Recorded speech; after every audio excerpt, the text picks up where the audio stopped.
Can I be dead honest with you? Nobody really tells you what life is going to be like in your 40s and your 50s, do they? No. And if they told you, you probably wouldn't have listened anyway. Today, I'm going to outline a couple of things that I've noticed in my 40s and 50s.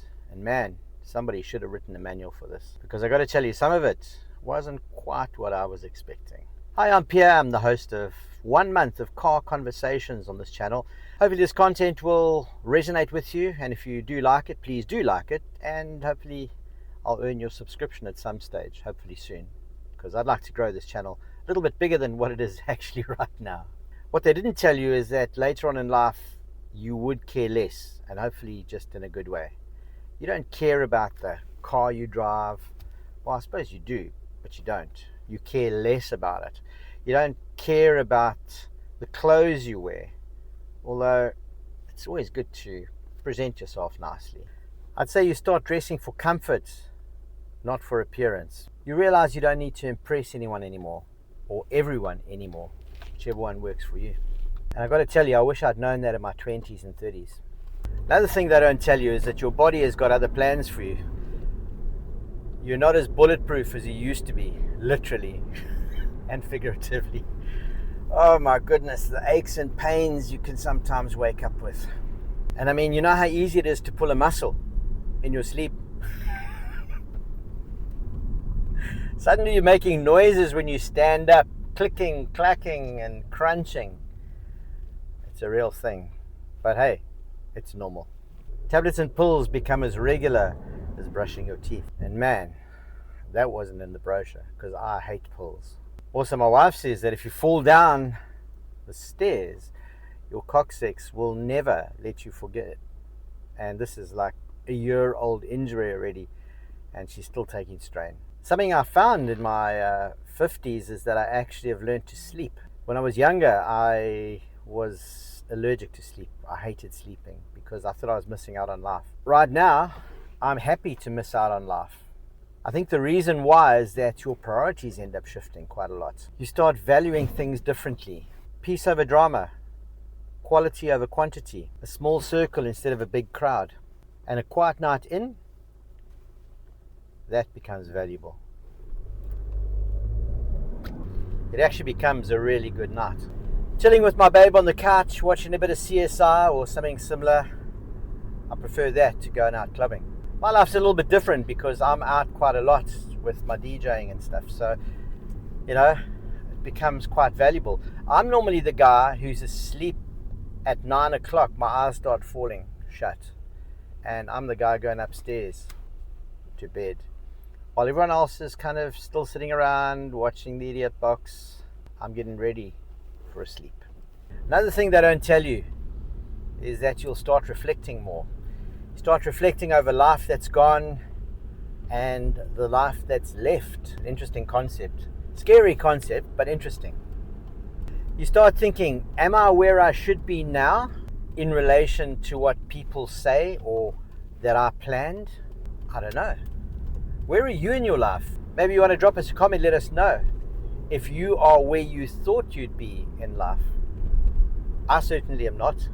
I'm in a different world, figuratively speaking, or a different part of the world anyway, where life is very different to the way that I grew up. And I think that's with everyone. Life changes all the time. And I think the older you get, the more you think back and you sound like those old codgers that when we were young used to say, oh, you know, when I was young. That sounded so old, didn't it? Oh. It's words from a 55-year-old. So getting back to the point, you can either feel proud or you can feel that you needed to maybe have accomplished a little bit more than you have. But either way, you do you. So another one of my quick ADHD moments, I'd just want to ask you to come and join me for tomorrow's episode, which is going to be quite cool. It's going to be very different. I am doing my radio show tomorrow on Cork City Community Radio, and it's a volunteer organization that I volunteer with to add a little bit of value and hopefully bring some good radio, which I'm going to hopefully do tomorrow. So I'll take you through from the time I leave home. We'll spend a bit of time inside the studio. We'll hopefully talk to a few people as well. In fact, we will. and I'd love you to join us for the ride. So if this video is adding value to you at all, please give it a like, and a subscribe would be really cool as well. I'm trying to grow this as much as I can. I looked down yesterday, I had 8 subscriptions, which is really cool. So we're getting there, slowly but surely. I'd obviously like to grow it as much as I can and hopefully make a bigger impact than what I am right now. Another thing I wish they'd told me was that time is important. Time is important, especially now. If we look at it, who knows how long we'll live for? Hopefully longer than shorter. You become a lot more aware of the people you hang around with, the company you keep. Again, it's quality over quantity. You kind of think to yourself, is my time worth that? So FOMO is something that the younger generation is fear of missing out. You don't want to miss out. But I think FOMO is a big thing even in the life of us oldies. You don't want to miss out on doing things. Like, there's so much that we wanted to do. We want to travel, we want to learn, we want to experience things. And you'll find experiences become a whole lot more valuable to you than buying things. Buying flashy cars, buying posh watches, buying the best clothes, buying lovely motorbikes, having a mansion of a house. You don't really need that all, do you? Because you can't take it with you when you go. You can leave it behind to those who are here.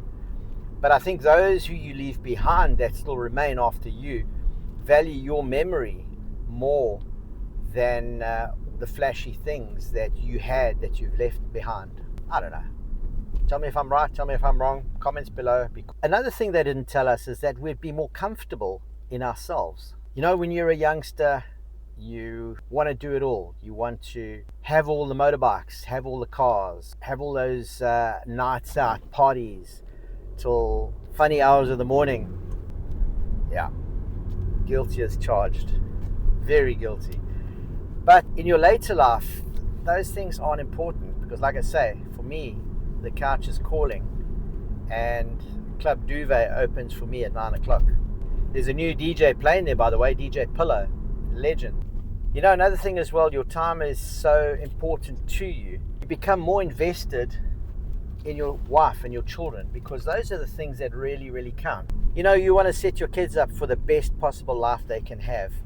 You know, for us, it wasn't a huge thing to go and study, to get a degree, to have the best education. As long as you finished high school, that's grand, you know, because you could kind of find your way in life. Well, that's how I was taught when I went into the military. And then in the military, you start studying and you like, don't carry on studying. And you kind of leave that behind. So you're sitting with half a degree, but what I can tell you is you're sitting with a whole lot of life experience.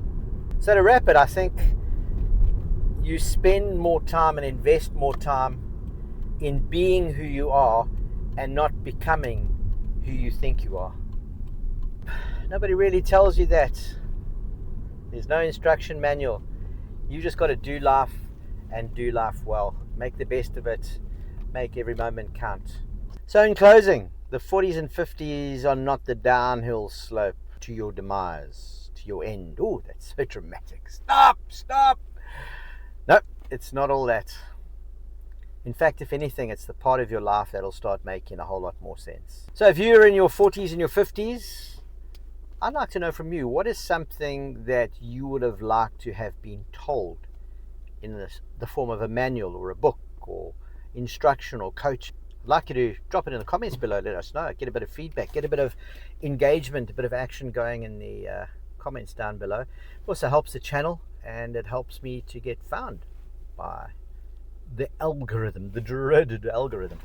But the algorithm, in fact, is not dreaded. It's not anything except the people. It's the engagement. So I'd love you to engage with us on this. It'd be really cool. All I can say in wrapping is thank you so much for the pleasure of your company, and I hope that you pick up just a morsel of wisdom in these words of mine that aren't always wise, but hopefully it resonated with you, touched you in some little way that makes you think, yeah, I wish I'd known that. And to the people who are not in their 40s and 50s, be kind to those that are, because they're there to make a difference to you. That's my bit for today. Tomorrow, don't forget to join me where we will go live behind the scenes of Cork City Community Radio tomorrow as I do the new show. It's called the Album Art Show, and I'll drop a link in the bottom here to show you how to tune in. You're really cool. Have a great day, and thank you so much. We'll chat again tomorrow. Cheers.